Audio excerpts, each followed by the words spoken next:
Muito bem, de volta. E com a adesão da Prefeitura de Poços de Caldas, de forma impositiva à onda roxa do programa Minas Consciente, muitas dúvidas pairam sobre as medidas mais restritivas que estão sendo adotadas já a partir de hoje. Além disso, nas últimas semanas, repercutiu na cidade o valor das férias não gozadas pagas ao prefeito Sérgio Azevedo e a outros servidores da administração atual e passada, que virou motivo de criação de uma CPI na Câmara Municipal. Para falar da onda roxa e de outros assuntos, eu recebo agora o secretário de Governo, Celso Donato. Boa tarde, Celso. Muito obrigado pela presença e bem-vindo ao Plantão da Tarde. Paulo, eu que agradeço a oportunidade de estar aqui no Plantão da Tarde, né? Inclusive já estava agendada a nossa vinda aqui antes mesmo dessa questão da onda roxa, né? Divulgada aí nos últimos dias pelo governo do estado.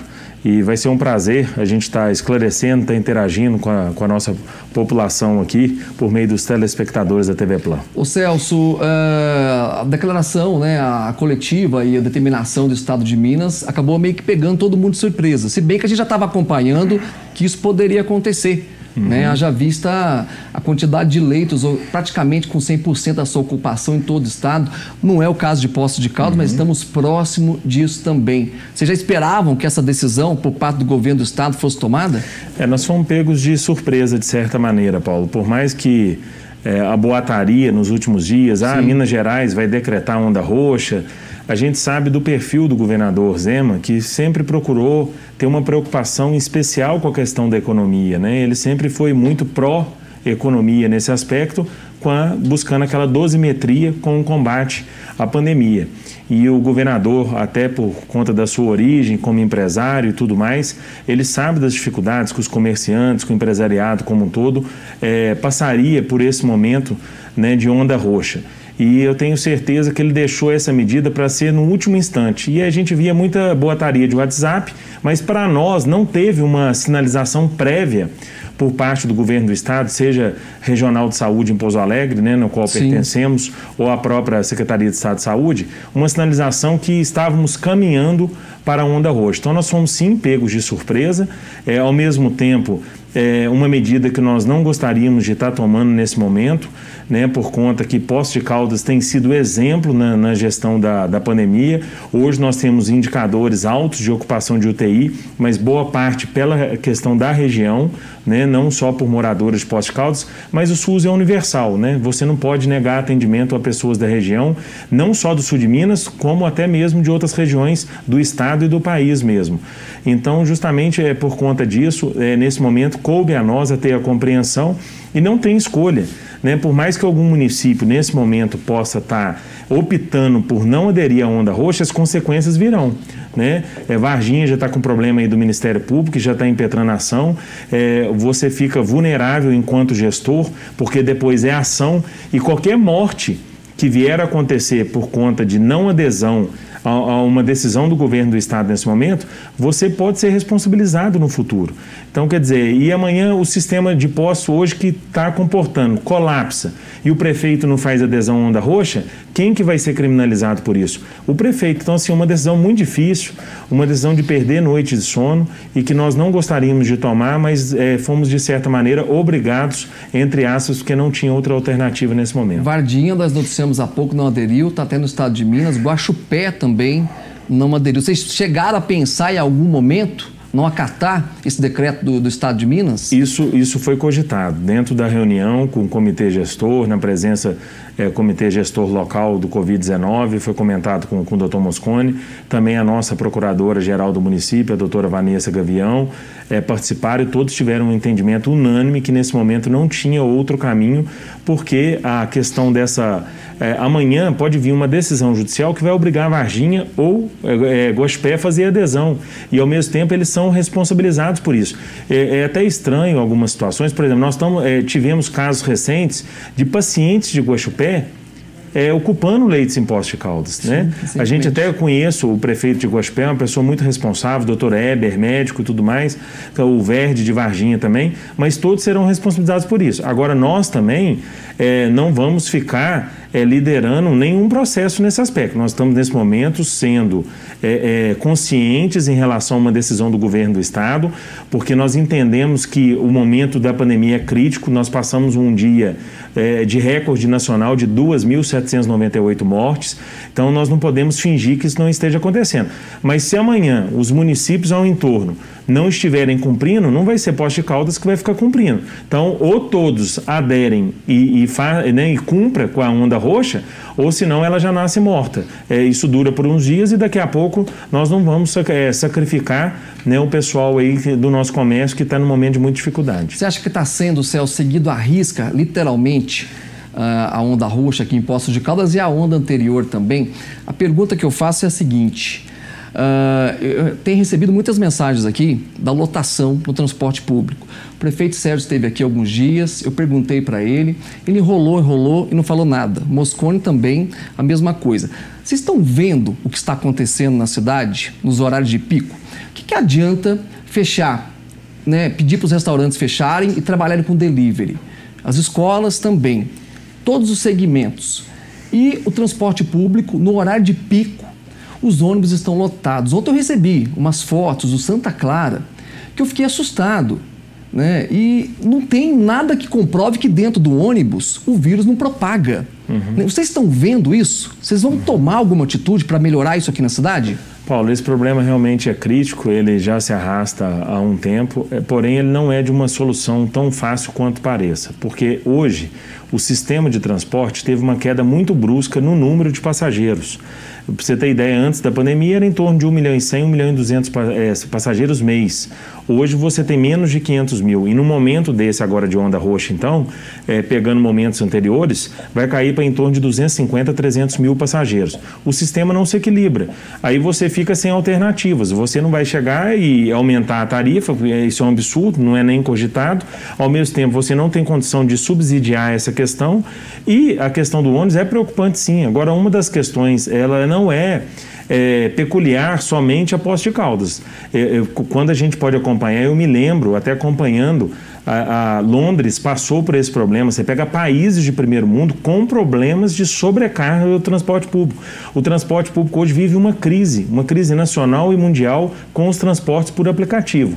Então, assim, nós temos ciência, sim, jamais, né, não sou técnico do Comitê de Saúde para falar que dentro do ônibus não pega, mas com certeza dentro do ônibus, se a pessoa não estiver devidamente protegida, é um local também de risco, né? Mas nós estamos trabalhando para buscar alternativas de amenizar esse problema que a gente reconhece que ele existe. Londres não nos interessa nem outras cidades, Celso. Os ônibus estão lotados, a situação é extremamente complicada e nós estamos falando de vidas. Né? Aqui não tem uma preocupação com quem está ganhando dinheiro. Só deixa eu terminar. Com quem está ganhando dinheiro ou não.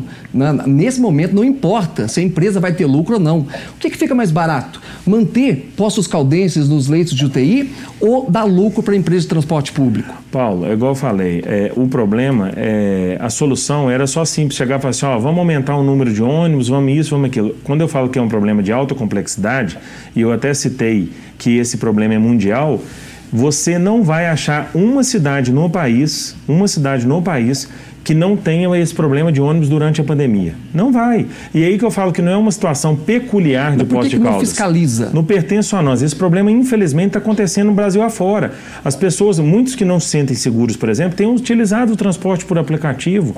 Até porque, hoje, se você juntar mais uma, duas pessoas, vamos supor, mais de R$12 aí é R$4,25 a passagem. Com R$12,75, você vai praticamente para qualquer lugar de Poços de Caldas. Né? Eu falo da região central ao extremo da Zona Leste, da Zona Sul, da Zona Oeste. É lógico que para atravessar a cidade aí já é diferente.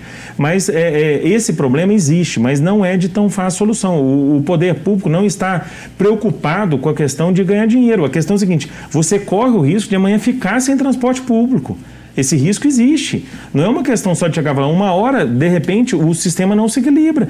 Aí não é questão de preocupar, de dar lucro, não. Hoje é deficitário. Hoje é preocupação o período da pandemia, o transporte público fechou com déficit de R$9 milhões. Agora, qualquer medida que você possa tomar, você pode exigir. Mas, ao mesmo tempo, pode acontecer de amanhã você ficar sem ônibus. Porque...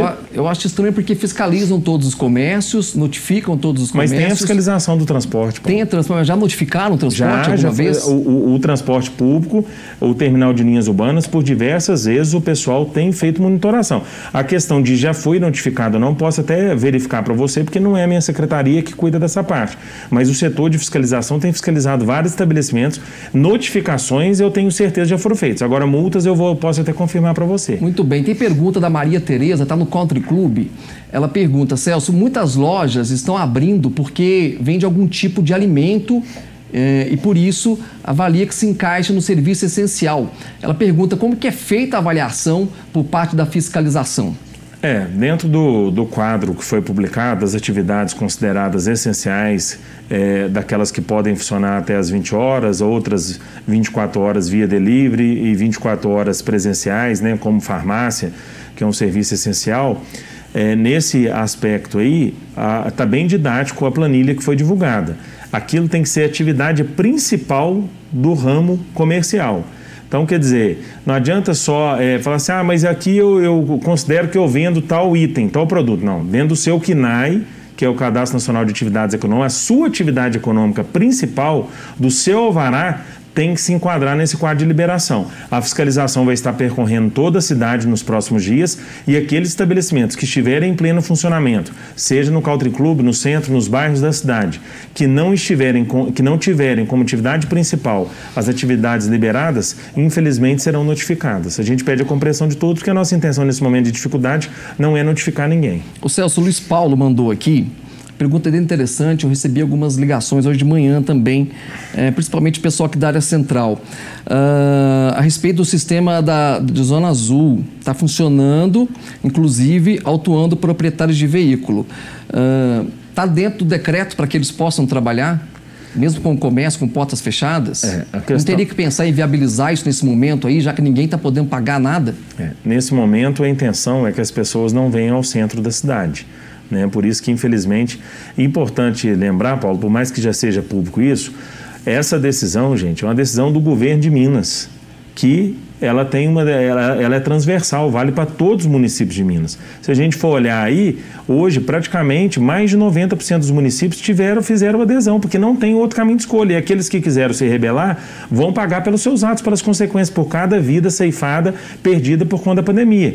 Agora, o sistema de Zona Azul, ele está em funcionamento por quê? Primeiro, a pessoa não tem que vir para o centro, né? A não ser, agora, se ela vem para o centro da cidade e ocupa uma vaga, ela tem que cobrar. Agora, se você deixar o sistema de Zona Azul sem cobrança, aí que vai ter mais aglomeração. Aí sabe o que as pessoas vão mais ou menos falar? Não adiantou nada a onda roxa, porque o centro está lotado, está cheio de carro no centro, a pessoa vem para o carro dela ali por horas e horas, e não porque ela não esteja trabalhando ou o comércio não esteja funcionando, que isso vai implicar dela não estar na rua.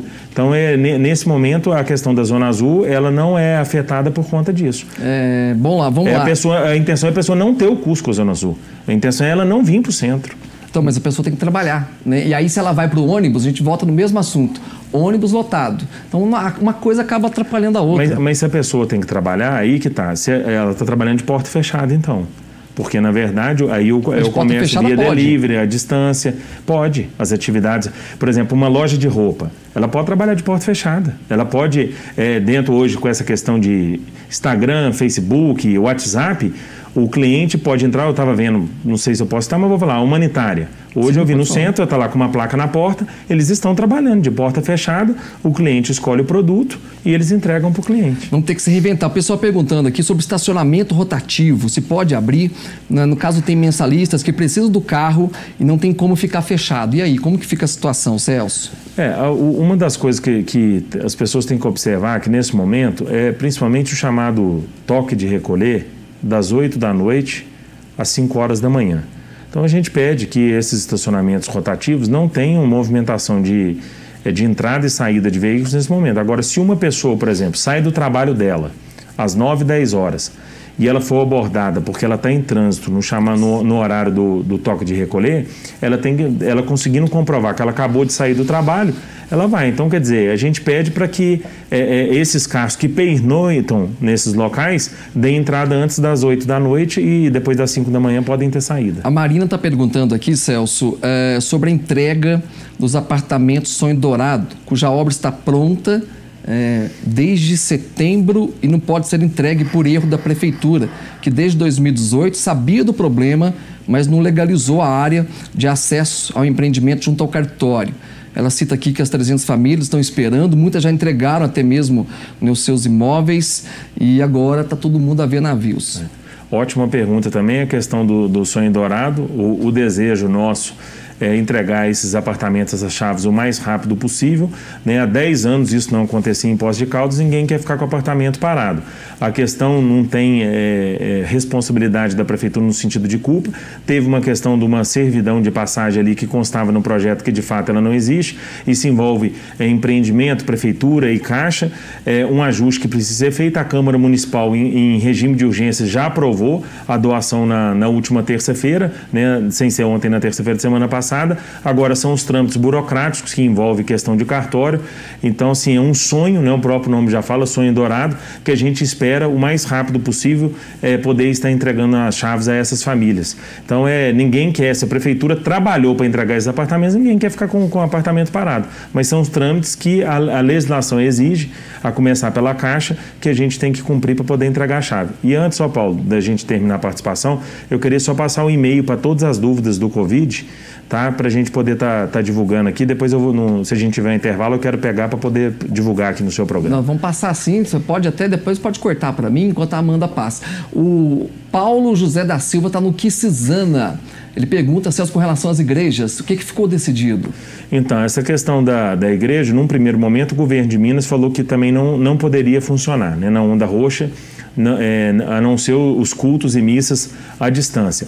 Depois veio um vídeo informal de um deputado que procurou o governador Zema e ele se sensibilizou junto com o comitê para liberar que as igrejas funcionassem até às 20 horas. Então nós estamos aguardando, na restrição divulgada pela Onda Roxa, a igreja não está com restrição. Então as igrejas, a princípio, estão liberadas até às 20 horas, mas nós estamos aguardando ainda um posicionamento oficial por parte do governo do Estado. Porque não é o município que está decidindo o que funciona e o que não funciona. O decreto que está para sair na edição suplementar, que você me perguntou antes da nossa participação aqui, ele está fazendo adesão à Onda Roxa e suspendendo as decisões municipais nesse momento, as nossas normativas. Então, o que fala quem funciona e não funciona é o governo de Minas, não é o município. Nós estamos só fazendo adesão à Onda Roxa. Está chegando denúncia aqui, Celso, depois você pode passar para o pessoal da fiscalização, eu quero até tocar nesse assunto também. Olha, Paulo, aqui na Zona Leste, é um proprietário de bar que está me mandando essa mensagem, ele pediu para não divulgar o nome dele, mas ele está falando que na Zona Leste tem vários bares abertos agora de manhã. Ele falou que os clientes viram e mandaram fotos para ele.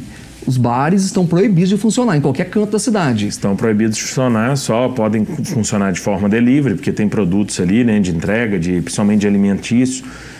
Tem bares hoje que entregam, né? Tem ali o seu petisco tradicional da casa e tudo mais. Mas hoje estão proibidos de funcionar. Tem aqueles que servem almoço, que podem funcionar delivery, mas estão sim proibidos de funcionar nesse momento. Muito bem.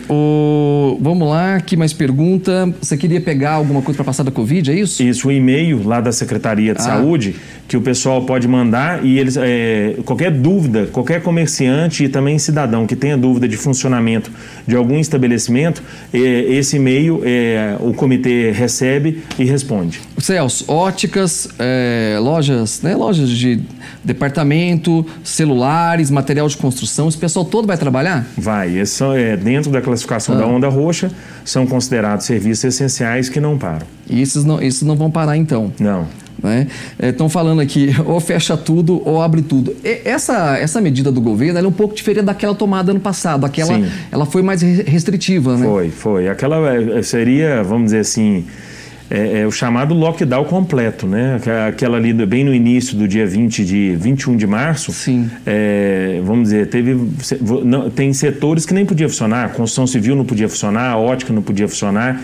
Era o chamado fique em casa 100%. Só que, né, já imaginou, depois de um ano, todo mundo em casa, é inexequível esse tipo de situação. Mas ainda é menos restritivo do que aquela do início da pandemia do dia 21 de março. Vamos lá, quem pode passar? Volta essa pergunta aí para mim. Vai mandar, daqui a pouco eu tenho que dispensar o Celso já, nosso tempo já está chegando ao fim. Pergunta do Facebook, é isso? Telespectador, Patrícia Carvalho perguntou se o secretário acha certo pegar o dinheiro de férias como, né, ele pegou e ainda tirar as férias, acha isso normal? A pergunta acho que é voltada para o prefeito Sérgio Azevedo. Foi aberta uma CPI na Câmara, é um assunto polêmico que envolve até a questão trabalhista. Eu até não quis aprofundar muito nesse comentário aqui no plantão, né? Eu acho que tem que haver um bom senso de todas as partes, mas isso de fato aconteceu, Celso. Ô Paulo, eu acho que qualquer comentário a respeito dessa questão, a pessoa tem que se colocar no lugar, né? Porque se ela não foi agente político um dia, ela poderá vir a ser como qualquer trabalhador comum. Acho que a gente, antes de fazer juízo de valor, tem que se colocar no local do outro. Qualquer secretário, ele carrega uma responsabilidade de estar à disposição do município 7 dias da semana e 24 horas. Se acontecer um problema na cidade de madrugada, ele tem que estar à disposição. Se ele estiver em viagem, ele tem que voltar para a cidade e servir o seu povo, a sua população. E dentro das decisões do STF desde 2017, está pacificado essa questão que o agente político, no caso prefeito, vice-secretários, são trabalhadores que têm, amparado na Constituição Federal, os seus direitos constitucionais, como qualquer outro servidor. No caso, por conta de uma lei municipal nossa, já não tem o 13º, também nenhum secretário recebeu o 13º, não tem fundo de garantia, a única coisa que tem é a questão das férias. As férias, no mandato, são 4 anos. A cada 1 ano vence umas férias. Então, quer dizer, até a pergunta da Patrícia, até aproveitar a oportunidade até para responder de um caso específico meu mesmo. Eu tive, por exemplo, 4 anos de trabalho, então só 4 períodos de férias. 2 eu gozei. Eu até coloquei substitutos no meu lugar enquanto eu estava de férias, né, que a pessoa esteve ali respondendo, servidor público, municipal e tudo mais. 2 eu não gozei. O meu 3º período de férias venceu em janeiro de 20. Em janeiro de 20, eu não tive nem tempo. Você acaba de vencer suas férias, já veio a pandemia em março. Eu não tive tempo de usufruir. E o 4º período vence em janeiro de 21, foi quando acabou o mandato, né, dia 31 de dezembro, que acabou o mandato. Então, quer dizer, se eu saio de férias em plena pandemia, assim como o prefeito, entre outros, iam nos acusar lá, o bicho está pegando na cidade, o secretário está descansando, está viajando, enfim, e tudo mais. Da mesma forma, o prefeito. Eu não me sentia à vontade de tirar férias em plena pandemia. E o último período você ano político e o também, último né, período Celso? você nunca e ano político também. E o último período você nunca vai conseguir gozar, porque quando vence as tuas férias acaba o mandato. Então, quer dizer, e é indenizado pelos dias que você não usufruiu. Não quer dizer que você não tirou férias. Você pode ter tirado férias parcialmente, digamos assim. Mas, enfim, é uma questão realmente que isso não foi o prefeito Sérgio que inventou, não foi essa gestão. Isso aí já vem lá de muitos anos, até de décadas, que essas situações de agente político são tratados como qualquer trabalhador. Agora, daqui para frente, diante da polêmica, nós vamos trabalhar para evitar que isso aconteça, né? Que isso não aconteça mais. É o ideal, é o ideal. Muitas das vezes, o próprio prefeito Sérgio, ele desde o início, ele teve crise. Foi greve dos caminhoneiros, foi o governo do estado retendo dinheiro. Que prefeito que consegue sair de férias com esse tanto de problema? Mas, enfim, isso aí tem a CPI, que você já falou na Câmara. Nós vamos ter a oportunidade de mostrar que foi feito tudo dentro da lei, sem problema algum. Ô Celso, Amanda mandou aqui o e-mail, eu vou falar aqui com calma para o pessoal entender. Covid... Se o pessoal tiver alguma dúvida com relação a tudo que está acontecendo, encaminhe um e-mail para esse endereço, letra minúscula, tá? Covid-19, numeral 19, né? Covid-19pc@gmail.com. Covid-19pc@gmail.com. Ô Celso, esse consórcio aí da vacina é uma coisa polêmica também. O doutor Mosconi disse que não estava entendendo muito bem, né, porque estava mal explicado aí onde que a vacina seria comprada, o valor aproximado de $9 cada dose da vacina, isso não está definido ainda, né? Houve, no primeiro momento, um recuo do município em não participar. Depois houve uma pressão, me corrija se eu estiver errado, né, do próprio legislativo, e o município acabou, né, optando por aderir a esse consórcio. Por que essa mudança? Foi aprovada ontem na Câmara. Foi aprovada ontem na Câmara. Mostramos aqui, inclusive, no plantão. Por que essa mudança? Por que vocês chegaram a esse consenso? Paulo, eu sei que o nosso tempo é curto. A respeito do e-mail, a Secretaria de Saúde também vai estar disponibilizando um telefone. Eles já estão estruturando. Aí eu vou até pedir para depois a Amanda estar passando para você para divulgar no Plantão 47. Pode ser. Na programação. Tem um e-mail e em breve teremos um telefone aí para tirar essas dúvidas. A respeito do consórcio de vacina. O nosso secretário de Saúde, o Dr. Carlos Mosconi, tem feito uma grande gestão desde o início da pandemia. Não é só eu que estou dizendo. Isso é amplamente aprovado pela população, que inclusive contribuiu para a reeleição do prefeito Sérgio. foi idealizador do SUS, conhece muito bem o Ministério da Saúde, conhece todas as esferas de saúde, município, estado e União. E ele acredita piamente, dentro dos contatos que ele tem, que, independente de algumas falas do presidente Bolsonaro, que parece que o governo federal às vezes não toma medidas em relação à vacinação, o Ministério da Saúde, por meio do Plano Nacional de Imunização, só não está disponibilizando mais vacina porque não tem vacinas no mercado. Porque a prioridade, inclusive, quando a vacina é fabricada, é do governo federal. Exemplo, quando o Instituto Butantan fabricou as primeiras doses de Coronavac, o governo de São Paulo podia ficar com as doses para vacinar todo mundo de São Paulo. Ele foi obrigado a disponibilizar para o governo federal. E dentro das legislações aprovadas hoje, mesmo que o consórcio compre as vacinas, a distribuição tem que acontecer pelo SUS, tem que acontecer pelo Ministério da Saúde. Então, diante disso, o Dr. Carlos Mosconi tecnicamente não acredita nesses consórcios de vacina. Mas nós, sim, eu acho que nós temos que governar junto com o Legislativo, ouvindo o apelo legislativo da população. Teve esse apelo por parte do Legislativo de mandar um projeto de lei, estava em tempo hábil, o prefeito na mesma hora também enxerga que o consórcio é uma opção a ser disponibilizada sem custo nenhum para o município, né, no aspecto de adesão da formalização do consórcio. Mandamos para a Câmara, foi aprovado. Nós estamos vivendo uma pandemia, não estamos aqui para politizar, né, nesse momento de disputa política. Nós queremos é vacinar. E o que a gente puder fazer para vacinar a nossa população, nós vamos fazer. O que vai ser feito? Tem dinheiro para comprar essa vacina? De onde vem esse dinheiro? Como está sendo feita a questão da transparência da vacinação no município? Paulo, tendo vacina para comprar, seja o dinheiro público, seja o dinheiro de empresas que queiram fazer doações para municípios, de consórcio, a questão da Luísa Trajano, que está liderando a questão aí da vacina para todos, enfim, não vai ser recurso financeiro que vai limitar a possibilidade da gente adquirir, seja com dinheiro público ou por meio de doações. Tendo vacina disponível, nós vamos trabalhar para disponibilizar para a nossa população. O DME, o dinheiro do DME poderia ser usado para comprar vacina para o município? Haja vista que o DME costuma tampar vários rombos aí das administrações. O pessoal costuma usar isso, às vezes, para pagar algumas contas. Nesse caso, sempre se fala, o DME é um bem da população de Poços de Caldas, é um patrimônio da população. Não seria interessante copiarmos, por exemplo, a cidade de Serrana, no estado de São Paulo, que foi usada como teste pelo Butantan? Imunizaram a todos e hoje os números lá estão baixíssimos.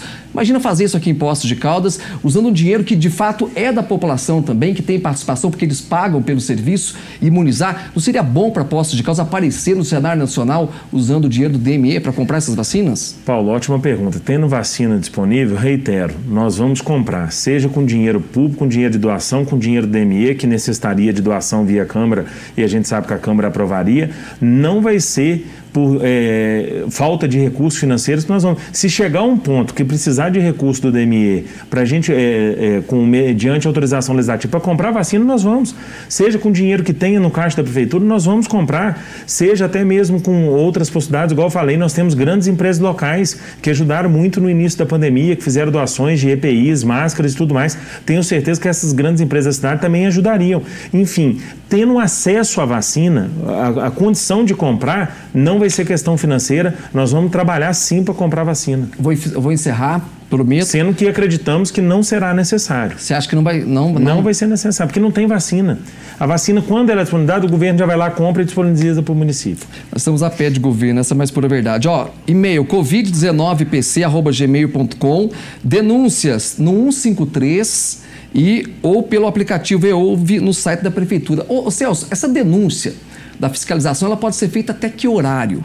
Ou não tem horário para fazer a denúncia? Paulo, na verdade, hoje são vários horários. Por exemplo, quando o bar e restaurante funcionava até meia-noite, a fiscalização ia até por volta ali de 1h da manhã, 1h30, alguma região central que ficava até mais tarde encerrava às 2h da manhã. Quando estava o horário das 10 horas, ia até ali por volta de 11 horas até meia-noite. Quando estava agora mais recentemente 9 horas. Até 1, 2 horas após o final. Nós estamos aí, vamos dizer, com a questão do limite de horário às 8 horas. Né? Essa fiscalização deve estar funcionando aí até por volta de 11 horas, 10 horas, 11 horas da noite, até meia-noite nós vamos ter equipe a campo, até porque a pessoa pode depois querer funcionar fora do horário. As ligações ficam gravadas quando você liga lá no 153? Você tem essa informação? No 153 fica. Porque no domingo... No 153 fica. No domingo eu flagrei uma festa no Jardim Country Club. Eu estava lotado, um apartamento, um prédio com uma piscina, som ao vivo. Eu liguei lá. Tá gravado aqui, eu liguei, era pouco mais de 8 horas da noite do 53 e a atendente né, da Guarda Municipal me diz que naquele momento não tinha mais fiscalização, né? Fica difícil. Né? Vocês vêm aqui, falam uma coisa e na hora da prática a coisa não acontece. Só que a fiscalização é o seguinte, a Guarda Municipal não é ela que executa a fiscalização sozinha. Nós temos principalmente o setor de vigilância sanitária, PROCON, é um rol de órgãos da Prefeitura que estão trabalhando de forma integrada. A guarda, por telefone 153 ser o mais fácil de disponibilizar, ela acata aquela demanda e aciona a questão da fiscalização. Então, necessariamente, naquele momento, poderia ser que a guarda não estava fazendo a fiscalização mais, até porque nós estávamos com um problema. No último final de semana, trabalhamos com 8 guardas afastados por problema de Covid dentro de casa. E aí, por questão de segurança, o protocolo, a pessoa tem que se distanciar. Mas o serviço de fiscalização da busca ativa, ele estava funcionando. Até porque nós tínhamos a questão aí do limite de horário, que era o horário ali das 15 horas. Mas, de qualquer maneira, a sua colocação é pertinente, eu vou estar fazendo a ponte com o setor de fiscalização e que, se caso isso estiver acontecendo, que seja corrigido. Mas faltou comunicação, então. Você tem PROCON, né? Você tem os outros órgãos e a Guarda Municipal não informa também. Quer dizer, quem não tem acesso... Eu não quis dar carteirada lá, falar que eu era da imprensa. Né? Eu falei, aqui é Paulo, quero fazer uma denúncia. A moça foi catedrática comigo. Não tem, categórica comigo, não tem fiscalização a partir desse horário. Então fica difícil. Não, se isso estiver acontecendo, nós vamos procurar trabalhar para corrigir, né? O poder público ele não está imune a falhas e erros, até porque tem suas dificuldades e burocracias. A partir do momento que chega, nós estamos ouvir para poder tomar as providências. Muito obrigado pela presença. Celso, eu vou encerrar hoje de uma maneira diferente. Eu sei que o Celso tem que sair, então eu já vou despedir dele. Eu vou chamar uma matéria. Teve, infelizmente, né, claro, com a pandemia, né, os casos de violência sexual eles aumentaram muito. Né, e caiu como uma bomba no fim da tarde ontem aqui em Poços de Caldas e principalmente agora pela manhã, né, uma denúncia com um empresário aqui da cidade, uma denúncia, né, de estupro. A nossa equipe esteve na delegacia, Letícia, há pouco. Segura aí para chamar. Eu vou agradecer o Celso para poder liberar ele, que eu sei que o dia dele também vai estar uma loucura danada. Celso, muito obrigado pela presença. Tá? E espero que você possa voltar aqui em outra oportunidade. Quero voltar em breve, Paulo, e eu quero até falar que eu me sinto muita vontade para vir em programa que a gente tenha que responder os problemas das cidades e as dificuldades. Os problemas existem e a nossa obrigação é trabalhar para poder solucioná-los. Então, quero sempre te dar essa abertura, pode perguntar o que for preciso, ao mesmo tempo pedir só um pouco, nesse momento, de compreensão, por mais que seja difícil, porque o governo de Minas está tomando essa decisão. E o governador sempre foi muito austero e responsável desde o início da pandemia. Minas Gerais tem os melhores números da pandemia no âmbito de Brasil e Poços de Caldas também. É uma questão momentânea, por 15 dias, que nós estamos rezando e orando para passar o mais rápido possível para que nós tenhamos aí um mês de abril de dias melhores de retomada. Se Deus quiser. Vamos chamar a matéria, então, a 2 comigo, Tropa de Elite. Nossa equipe esteve há pouco na delegacia. Falou com os advogados, é isso? Vamos lá, com um dos advogados, acompanhe aí. O empresário foi preso na noite desta última terça-feira por volta das 18 horas enquanto estava em sua casa. De acordo com o advogado da vítima, a filha, a garota já sofria esses abusos há muitos anos. Em uma das ocasiões, ela gravou um vídeo, colocou em um pendrive e escondeu ele na cortina de sua casa. O vídeo foi encontrado na última semana após mais de 2 anos da gravação pela mãe da garota que denunciou o caso. Vem relatando isso daí desde a minoridade dela, desde os 8 anos. O advogado da vítima considera o crime gravíssimo, já que pode ser enquadrado tanto como abuso de menores quanto por incesto. Esse tipo de crime a sociedade repudia, né? Ninguém concorda com esse tipo de atitude, ainda mais dessa forma violenta, né? Com menores. A relação de incesto não tem como a gente também ignorar, né? É um caso muito grave e vamos esperar o que a justiça vai estar decidindo aí nesse caso. Vamos esperar que ele permaneça preso e responder preso, né? A delegada responsável pelo caso, Ângela Ferré, preferiu não se pronunciar e gravar entrevista. Ela disse que quer esperar ouvir todos os depoimentos, já que a prisão foi temporária e as investigações continuam. Já o advogado de defesa do empresário também optou por não falar. Ele disse que quer dar uma lida no processo para depois se pronunciar. Assunto polêmico, Nós estamos tratando, claro, né, como todos os assuntos, com muito cuidado, mas nós vamos repercutir às 7 horas da noite ao vivo lá no Plantão 47. Parabéns à nossa equipe que esteve há pouco lá na delegacia, né, trazendo a informação para você praticamente em tempo real. Eu volto às 7 horas da noite com o boletim epidemiológico do município, repercutindo esse caso também e as demais ocorrências aqui de Poços de Caldas. Até lá.